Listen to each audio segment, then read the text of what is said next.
Hello बच्चों, welcome to my YouTube channel exam Gurukul academy. तो चलिए आज स्टार्ट करते हैं क्लास 10 का चैप्टर 1 हिस्ट्री में। तो क्या है, यूरोप में राष्ट्रवाद का उदय है। यूरोप एक महाद्वीप है। आप लोग जानते ही होंगे यूरोप एक महाद्वीप है जिसके अंदर बहुत अलग अलग देश है, जैसे फ्रांस, इटली, जर्मन, ऑस्ट्रेलिया। ये सभी देश यूरोप में है। यूरोप में राष्ट्रवाद का उदय हुआ। राष्ट्रवाद क्या है? राष्ट्रवाद है एक देश के देशभक्ति की भावना। राष्ट्रवाद का मतलब होता है देशभक्ति की भावना। यूरोप में देशभक्ति की भावना का उदय हुआ, जो इस प्रकार से है। 19वीं शताब्दी के दौरान राष्ट्रवाद के विचारों ने यूरोप की राजनीतिक और मानसिक दुनिया में अनेक परिवर्तन किया। 19वीं शताब्दी के दौरान राष्ट्रवाद के विचारों ने यूरोप के राजनीतिक और मानसिक दुनिया में अनेक परिवर्तन किए, जिसमें फ्रांसीसी की क्रांति और राष्ट्रीय का विचार। फ्रांसीसी क्रांति, जैसे हम लोग क्लास 9 में ही फ्रांसीसी क्रांति पढ़ चुके हैं, तो उसी समय राष्ट्र का विचार स्टार्ट हुआ था। राष्ट्रवादियों की पहली अस्पष्ट अभिव्यक्ति 1789 में फ्रांसीसी क्रांति के साथ हुई थी। और फ्रांसीसी क्रांति के दौरान फ्रांसीसी लोगों के बीच सामूहिक पहचान की भावना पैदा करने के लिए उठाए गए कदम थे। फ्रांसीसी क्रांतियों के द्वारा फ्रांसीसी लोगों के बीच में सामूहिक पहचान की भावना को पैदा करने के लिए उठाए गए कदम थे, जो आगे है। नए फ्रांसीसी नया झंडा बना लिए और स्टेट जनरल को चुना गया और उनका नाम बदलकर नेशनल असेंबली रखा गया। जो स्टेट जनरल चुना गया था उसका नाम बदल करके नेशनल असेंबली रख दिया गया और नई स्तुतियां रची गई और शपथ दी गई। केंद्रीकृत प्रशासनिक व्यवस्था प्रणाली लागू की गई और आंतरिक यातायात शुल्क समाप्त कर दिया। जो आंतरिक यातायात शुल्क में टैक्स लिया जाता था उसे समाप्त कर दिया गया। अब भार और माप की एक समान प्रणाली लागू की गई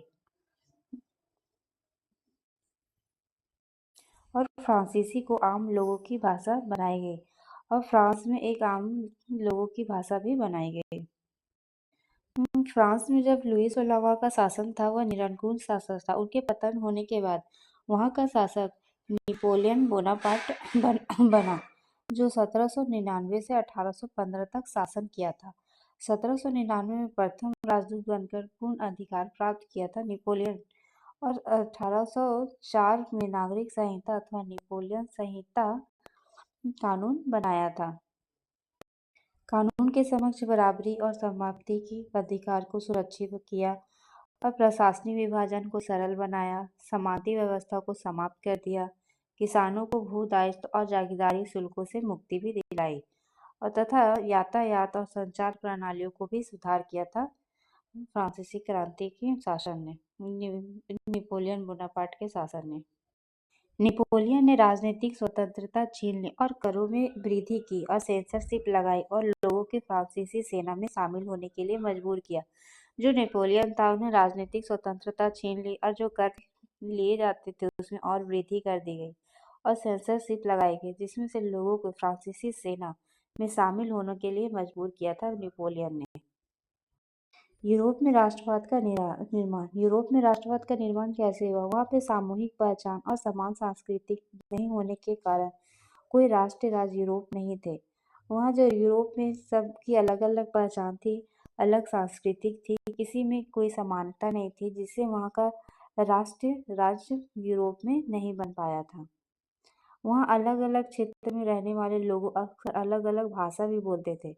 तो वहाँ की सांस्कृतिक तो एक नहीं थी, लेकिन वहाँ की भाषा भी एक समान नहीं थी। भाषाएं सब अलग अलग बोलते थे। एग्जाम्पल देखते हैं, हंगरी की आधी आबादी मैंग्यार भाषा बोलते थे। जो हंगरी की आधी आबादी थी वहाँ मैंग्यार भाषा बोलते थे, जबकि बाकी आधी आबादी दूसरी विभिन्न भाषाएं बोलते थे। और गलियासिया की कुलीन वर्ग पॉलिश भाषा बोलते थे। इस तरह वहाँ के अलग अलग लोग अलग अलग भाषा बोलते थे।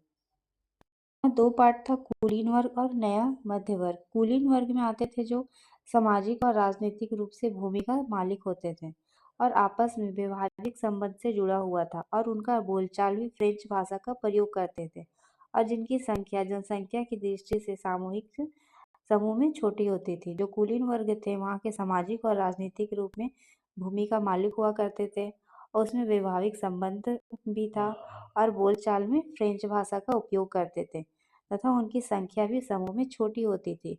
और किसान किसान जो अधिकांश जनसंख्या में रहते थे, जो किसान लोग रहते थे उनकी जनसंख्या अधिक होती थी। मध्य वर्ग में कस्बों के विकास और वाणिज्यिक वर्गों के उदय के साथ ही नया सामाजिक वर्ग भी उभरा, जिसमें से थे शिक्षित और उदारवादी मध्य वर्गों के बीच ही राष्ट्रीयता के विचारों की लोकप्रियता मिली।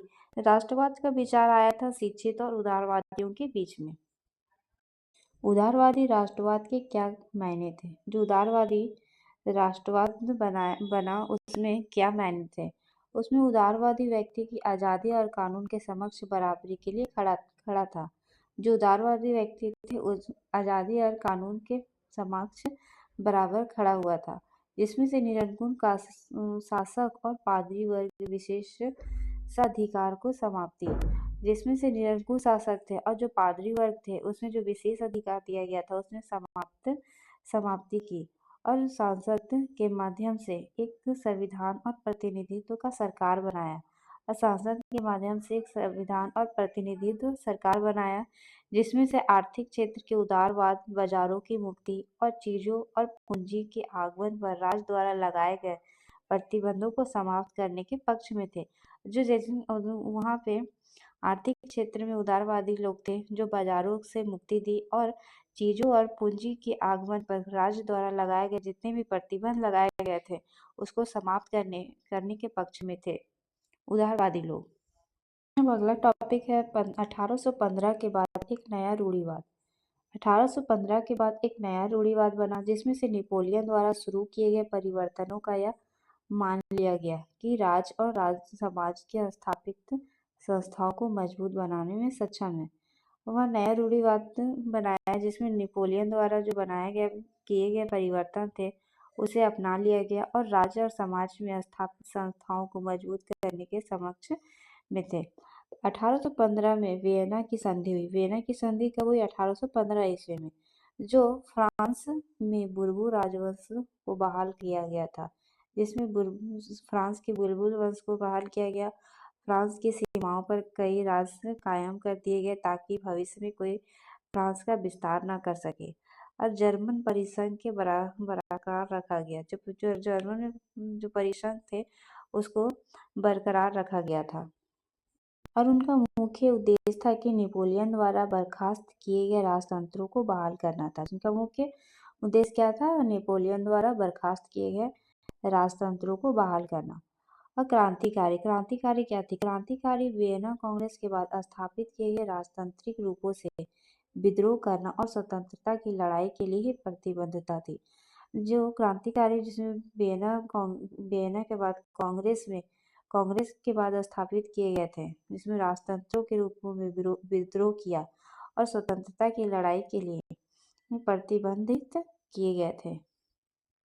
क्रांतिकारी में आते हैं जुत्सेपे मैत्सनी। जुत्सेपे मैत्सनी का जन्म कब हुआ था? 1817 ईस्वी जेनेवा में हुआ था।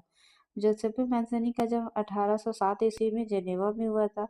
वे कार्बोनारी के गुप्त संगठन का सदस्य हुआ करते थे और मुर्सोई के युवा इटली एवं बर्न यंग यूरोप की स्थापना की। जुत्सेपे मैत्सनी जो थे ये युवा इटली और बर्न के यंग यूरोप की स्थापना की थी और एक गणतंत्र राष्ट्र के रूप में इटली में एकीकरण का विश्वास किया था। इसने किया था जुसेपे मैत्सनी ने। क्रांति की आयु 1830 से 1848 तक। इसमें फ्रांस में जुलाई 1830 में बुर्बू राजवंश को उखाड़ फेंका गया और एक संवैधानिक राजतंत्र स्थापित किए गए थे। बेल्जियम नीदरलैंड के संयुक्त राज्य को अलग किया गया, जिसमें 15वीं शताब्दी के बाद से ग्रीस जो ओटोमन साम्राज्य का हिस्सा हुआ करता था वह आज़ादी के लिए संघर्ष में आरंभ किया गया और कुस्तुनतनिया की संधि हुई। कुस्तुनतनिया की संधि 1832 ईस्वी में ग्रीस को एक स्वतंत्र राष्ट्र के रूप में मान्यता दे दी थी।